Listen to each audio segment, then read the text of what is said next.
Dilim sa gabi, adunay tingog, nagatawag sa tao, paingon sa kahayag.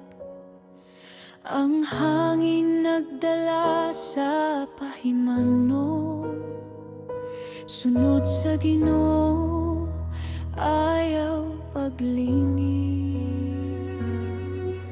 Niabot ang mga anghel sa Sodoma, silot mi dawat kanila nga mapainubsanon.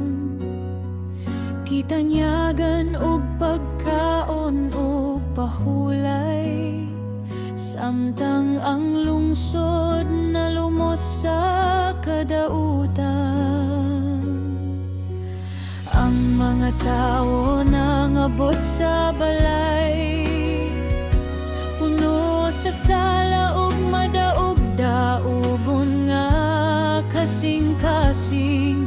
Apan ang Ginoo nagbanalipod sa mga matinumanon nga nagasalig kaniya. Mingon ng mga manulon daghang lot, biya ikini nga lungsod karon dayon.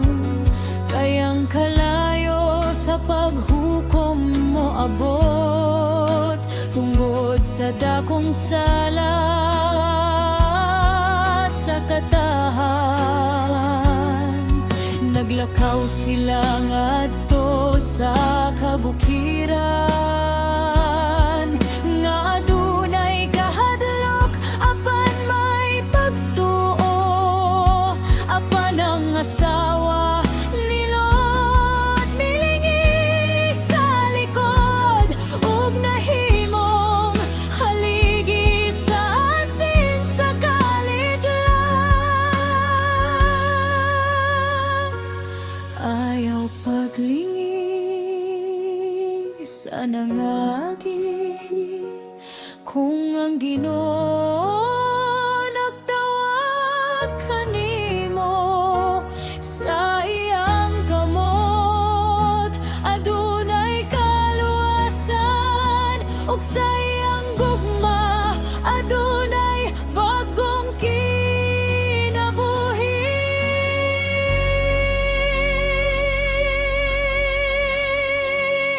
Oh Yahweh, ikaw amo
paglingi sa daang sala, ayaw biyaang dalan sa Ginoo.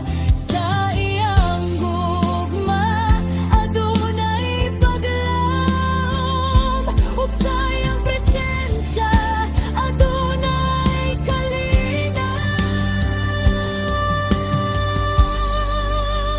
Oh Yahweh, ikaw among dalampan sa unos ug kalayo, ikaw among kusog, ang imong pulong among sundon, bisan pa sa kasakit ug kahanon. Oh Ginoo, imong grasya walay kinutuban, sa kangit-ngit ikaw among kahayag. Likay ang sala ug padayon sa kanto, kay ikaw lamang ang dalan sa kaluwasan.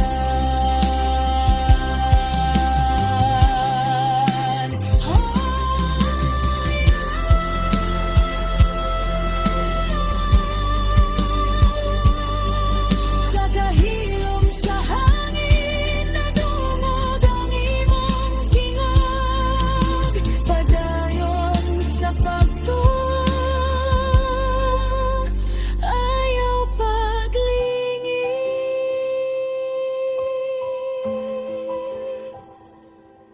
Genesis 19